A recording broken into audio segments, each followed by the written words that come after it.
바울이 디모데를 만납니다. 루디아를 만납니다. 그러면서 선교의 지경이 넓어지는 내용이 오늘 본문이 되겠습니다. 실질적으로 여러분 성경의 역사를 보면 전부 다 만남의 역사 아니겠습니까? 초대교회가 어떻게 생겼습니까? 만남을 통해서 생긴 겁니다. 예수님이 오셨어요. 제자들과의 만남을 통하여서 복음이 증언됩니다. 성령과의 만남을 통하여서 초대교회가 탄생이 되는 겁니다. 또 안디옥 교회가 어떻게 태동됩니까? 여러분 바울과의 만남, 바나바의 만남, 주님과의 만남이 안디옥 교회를 태동시키고 있는 겁니다. 선교행이 어떻게 이루어집니까? 바울과 바나바와 그의 일행들 만남을 통하여서 여러분 성령의 주도하심 속에서 선교행이 이루어지고 있음을 우리는 보게 되는 것입니다. 그만큼 만남은 여러분 대단히 중요함을 우리에게 가르쳐주고 있어요. 전 그래서 여러분의 인생 가운데 여러분 우리가 잘못된 만남도 있을 수 있겠지만 또 우리가 좋은 부모 만나면 얼마나 좋겠습니까? 또 좋은 배우자 만나면 얼마나 좋겠습니까? 그러나 우리 인생에는 이럴 수도 있고 저럴 수도 있습니다. 그러나 우리는 꼭 주님과의 만남, 또 우리가 성령께서 우리를 이끌어 가실 때 우리의 인생 포기할 수 없는 만남이 있는데 바로 주님이 이끌어가는 만남이 되겠습니다. 그래서 오늘 성경 속에서도 이렇게 주님께서 이끌어가신 만남을 통해서 새로운 선교의 역사를 써가고 있는 모습을 우리가 발견하게 되는 것입니다. 그러면 오늘 본문 말씀 1절과 2절을 우리 함께 읽도록 하겠습니다. 바울이 더베와 루스드라에도 이름에 거기 디모데라는 제자가 있으니 그 어머니는 믿는 유대 여자요 아버지는 헬라인이라. 디모데는 루스드라와 이고니온에 있는 형제들에게 칭찬받는 자니 그랬습니다. 여러분 바울이 지금 1차 전쟁을 끝나고 이제 예루살렘 총회를 마치고 이제 안디옥 교회에 내려와서 보고를 하고 다시금 바나바와 함께 여러분 2차 전쟁을 준비를 합니다. 그래서 결국 바나바는 마가와 떠나고 바울은 신라와 2차 전도 여행을 떠나게 되는 겁니다. 그런데 이 2차 전도 여행 속에서 하나님은 바울과 신라를 통하여 어떻게 일하시느냐, 이제 여러분 디모데를 만나게 하고 있는 장면을 보게 되는 것이죠. 그러면 디모데는 누구냐? 우리가 잘 아는 것처럼 바울은 결혼하지 않았습니다. 그런데 바울은 믿음을 통해서 디모데를 낳았어요. 그래서 내가 낳은 영적 아들이라 그랬어요. 우리도 인생길 걸어가면서 여러분 복음을 전해서 거듭나게 한 사람이 있어야 되는 겁니다. 저는 바울이 참 부럽습니다. 결혼도 안 했는데 믿음으로 출산한 사람이 너무 많아요. 그래서 하나님 앞에 갔을 때 바울이 얼마나 영광스러울까 생각하면 참 부러워요. 하나님 나라에는 반드시 상급이 있어요. 이 땅에도 상급이 있지만은 하나님 나라에 우리가 얼마나 하나님을 사랑했고 얼마나 많은 영혼을 구원했고 정말로 이렇게 믿음으로 나온 자녀가 있느냐를 계수할 날이 오게 될 터인데 그 날에 바울처럼 정말 잘했다 칭찬받고 좀 상급받았으면 좋겠어요. 저는 여러분의 일생에도 믿음으로 낳은 자녀, 그래서 복음을 전해서 믿음으로 거듭난 사람이 여러분을 통하여서 많이 나타나기를 우리 주님의 이름으로 축복합니다. 그래서 바울은 이렇게 디모데를 만나서 이제 힘을 얻는 장면을 발견하게 됩니다. 그리고 디모데는 3대째 예수를 믿습니다. 디모데후서 1장 또 11장 5절에 보게 되면은 이는 내 속에 거짓이 없는 믿음이 있음을 생각함이라. 이 믿음은 먼저 내 외조모 로이스와 내 어머니 유니게에 속해 있더니 내 속에도 있는 줄을 확신하노라 그랬어요. 잘 보세요. 외조모 로이스, 어머니 유니게 3대째 지금 디모데가 믿고 있어요. 그런데 이러한 디모데는요, 이제 2절에 뭐라고 그랬어요? 루스드라와 이고니온에 칭찬받았더라. 칭찬받는 인물이에요. 왜 칭찬받았을까? 많은 이유가 있겠지만은 성경에서 우리에게 드러내고 있는 것은 좋은 여러분 3대째 신앙을 거치면서 그의 성품이 참 좋았어요.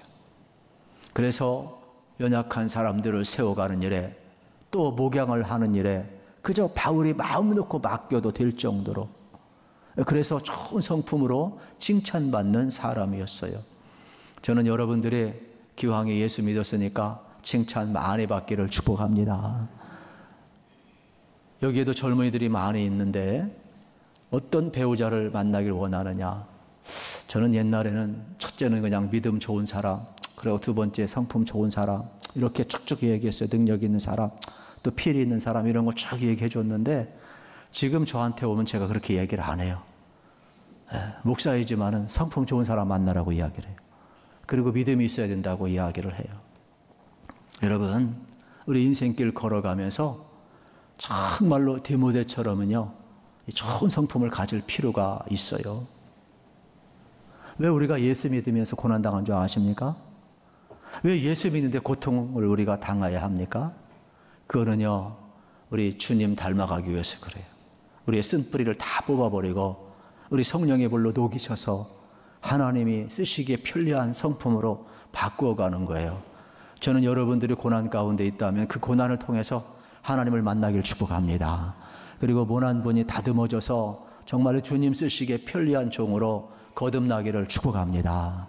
모세를 쓰실 때 우리가 출애굽기 공부하잖아요. 여러분, 모세는요, 애굽의 왕자로 자라났습니다. 모든 문물을 익힌 사람입니다. 힘이 있습니다. 얼마든지 가장 강력할 때 쓸 수 있어요. 그러나 모세 40세에 쓰지 않습니다. 오히려 40세에 광야로 보냅니다. 그리고 광야에서 40년간 훈련시킵니다. 왜요? 모세의 혈기를 뽑아내는 거예요. 그리고 80세에 온유했을 때 여러분, 그 혈기 많고 사람을 쳐서 해야 할 정도의 파워가 있었던 그 모세가 성경은 뭐라고 표현한 줄 아십니까? 하나님과 같이 온유했다고 그랬어요. 인생은요, 하나님 안에서 바뀌는 거예요. 고난이 없으면 인생이 바뀌겠어요? 자기 잘난 줄 알지. 자기 지식, 자기 힘, 자기 경력, 자기 능력이라고 생각을 하지. 누가 하나님의 은혜라고 생각을 하겠어요? 오늘 우리 인생길 걸어가면서 여러분, 나를 다듬어 가시는 그 하나님의 섭리를 여러분이 느낄 수 있다면 여러분도 얼마든지 좋은 성품으로 주님의 사람으로 바뀌어감을 꼭 믿으시기를 축복합니다. 그래서 어제의 내가 아니고 오늘 내가 주님 안에서 변화된 나의 모습으로 주님을 닮아가는 좋은 성품, 그래서 주님의 일을 하기에 합당한 종으로 우리 얼마든지 설 수 있음을 우리가 믿어야 하는 것입니다. 그런데 문제가 하나 발생을 했습니다. 그것은 바로 뭐냐면 3절인데 바울이 그를 데리고 떠나고자 할새 그 지역에 있는 유대인으로 말미암아 그를 데려다가 할례를 행하니 이는 그 사람들이 그의 아버지는 헬라인 줄 다 알미로라 그랬어요. 할례 문제가 걸려요. 만나는 사람이 유대인이에요. 그래서 디모데를 데려다가 할례를 행해요. 디모데가 참 착하죠. 어린 아이도 아닌데 다 컸는데 여러분, 표표를 벗긴다는 건 쉽지를 않아요. 그리고 이미 바울도 알아요. 구원과 할례는 아무 상관이 없다는 걸 알아요. 그런데 가는 곳곳마다 유대인들이 있으니까 논쟁하기가 싫은 거예요. 자꾸 어떤 선입견을 가지고 복음도 듣기도 전에 거부해버리니까. 그래서 어떻게 했습니까? 자기 동족을 구원하기 위해, 자기는 이미 할례 받은 사람이니까 디모데까지도 어떻게 했어요? 아버지가 헬라인이니까 어머니만 이제 여러분 유닉이 아니에요. 유대인 아니에요. 그러니까 이 다 큰 디모데를 할례를 시켜서 복음 전할 때 방해받지 않게 하고 있음을 볼 수가 있는 것이죠. 이런 걸 보면 바울의 마음속엔 계속 드러나는 게 뭐냐면 이방 선교를 위해서 지금 가고 있지만은 자기 동족을 향해서 여러분 한 번도 구령사역에 대해서 포기하지 않고 있다는 거예요. 더딘 것 같은 데에도 계속해서 자기 동족을 구원하고자 하는 그 모습을 우리 이제 볼 수가 있어요. 이렇게 디모데가 순종함으로 말미암아 5절에서 참 순조롭게 교회를 세워가고 또 그가 다시금 2차 전도하는데 탄력을 받게 돼요. 그래서 이에 여러 교회가 믿음이 더 굳건해지고 수가 날마다 늘어가니라. 이렇게 협력 선교를 한 거죠. 그리고 가서 복음을 증언할 때 바울 같은 열정도 중요하지만 디모데와 같이 온유하고 거기에 있는 사람들을 잘 다독일 줄 아는 그러한 능력이 함께 나갔을 때 교회가 평안하고 든든히 서간 모습을 이제 보게 되는 것입니다. 그러면 이러한 일을 지금 하고 더 의욕적으로 선교를 하려고 있는데 6절, 7절에 뜻하지 않은 또 사건을 경험을 하게 됩니다.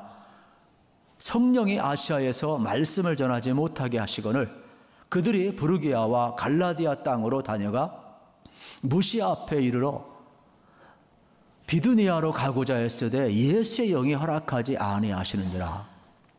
여러분 잘 보세요. 아시아를 가고자 할 때 성령이 막아요. 또 비두니아로 가고자 할 때 예수의 영이 또 막아요. 이렇게 보면 성령님이 선교를 막는 것 같이 보이죠? 그러나 성령님은 선교를 막는 것이 아닙니다. 성령님은 여러분 바울이 원하는 방향이 아니라 하나님이 원하는 방향으로 지금 바울을 이끌어가고 있음을 우리는 보아야 합니다. 그래서 여기에 선교의 주체가 바울이 아님을 봐야 돼요. 그래서 성령이 선교의 주체임을 우리에게 가르쳐주고 있어요. 그래서 바울은 바울이 원하는 곳에 가서 선교의 선교라고 생각하지만 성령님은 아니에요. 하나님이 원하는 곳에 가서 선교해야 된다는 거예요. 그래서 표면적으로 성령이 어떻게 합니까? 막는 것처럼 보이고 있지만 개입하시는 것이고 또 성령이 이들을 이끌어가고 있음을 우리는 보게 되는 것입니다.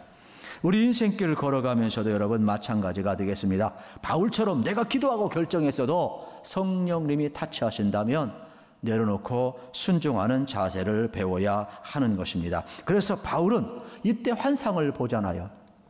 마게도냐 사람이 환상 가운데 나타나서 이렇게 하는 거예요. 건너와서 우리를 도우라. 건너와서 우리를 도우라.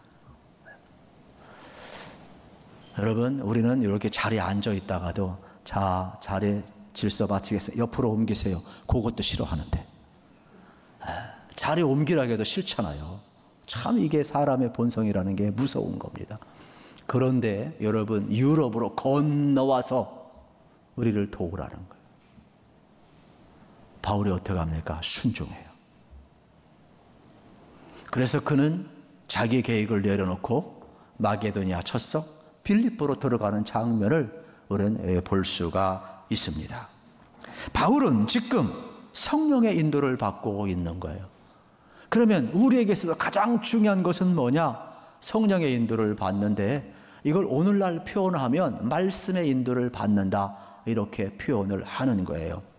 왜냐하면 바울에게는 구약의 말씀은 있었지만 신약의 말씀은 없었어요. 이미 바울은 구약에 능통한 자예요. 그러나 지금 어떻습니까? 성령의 도움으로 바울이 신약 성경을 지금 써가고 있는 거예요. 선교 행전을 지금 써가고 있는 거예요. 사도 행전을 지금 써가고 있는 거예요. 그러니까 바울은 성령의 인도를 따라 사는 것이 성경을 따라 사는 거예요. 저와 여러분은 성령의 감동으로 기록된 하나님의 말씀 구약과 신약성이 우리에게 주어졌어요.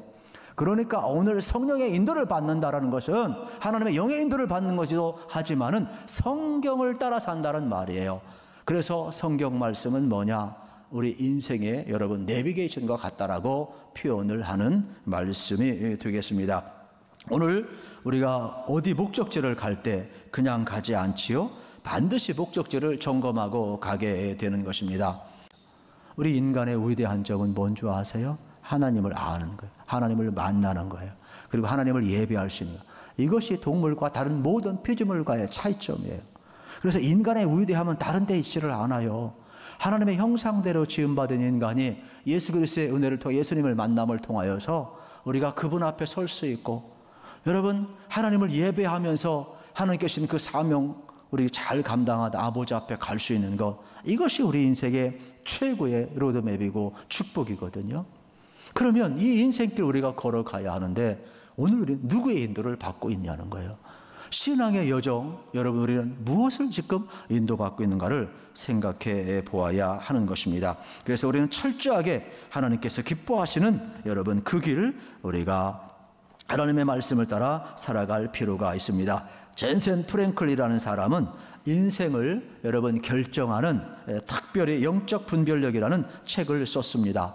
그분의 책에 보게 되면 하나님의 끄떡임이라는 단어가 나오고 있어요.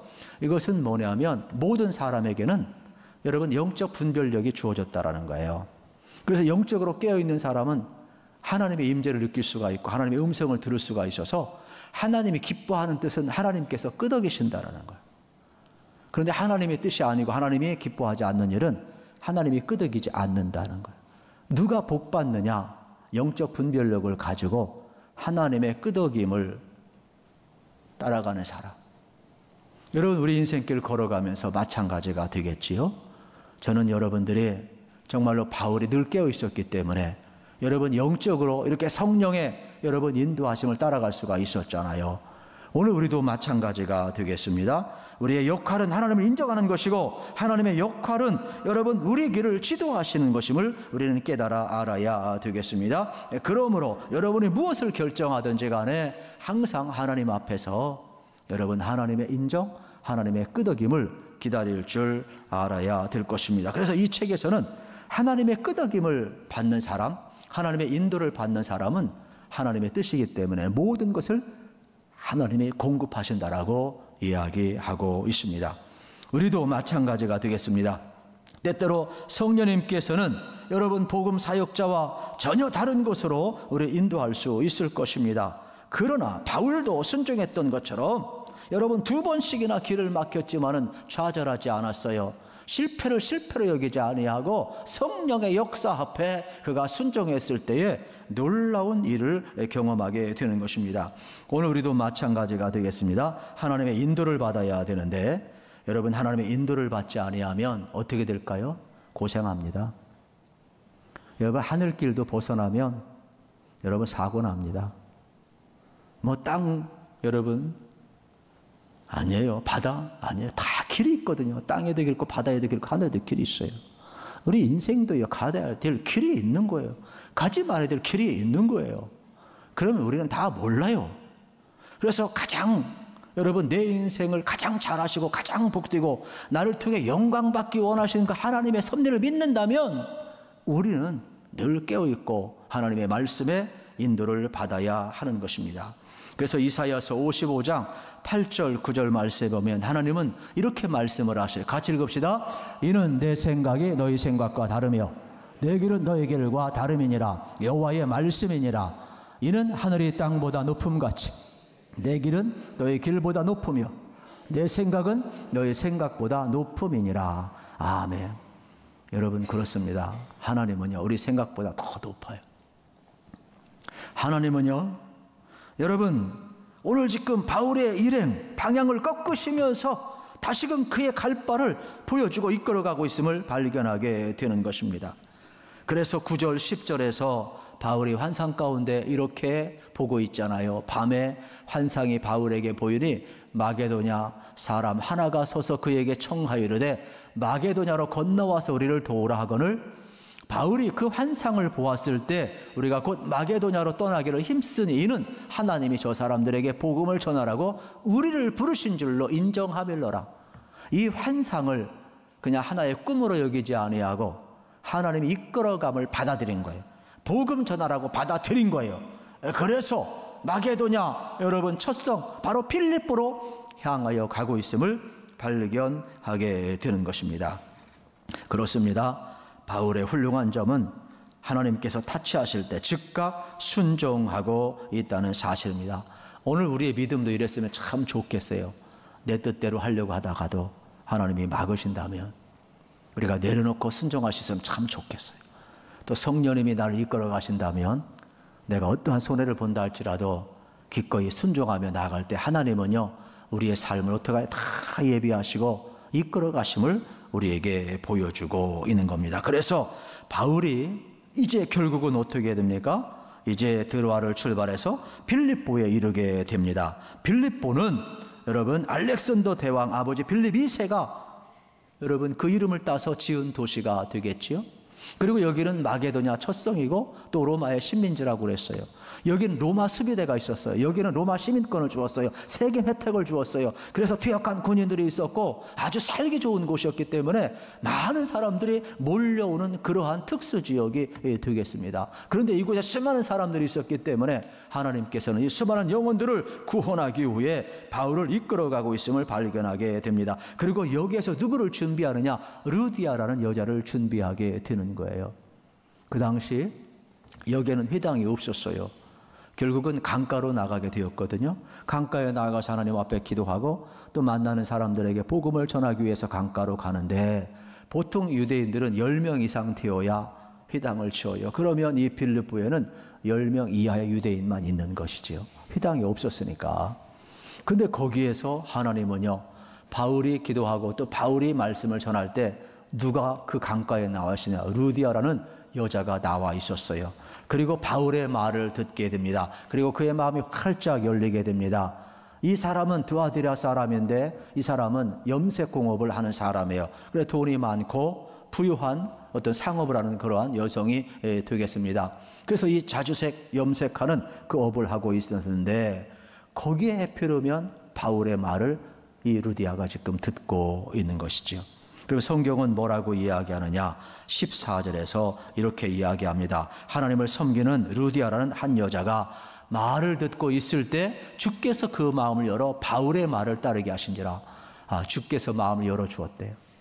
그리고 예수님 믿게 했어요. 그리고 자기 집에 청해 세례받게 했어요.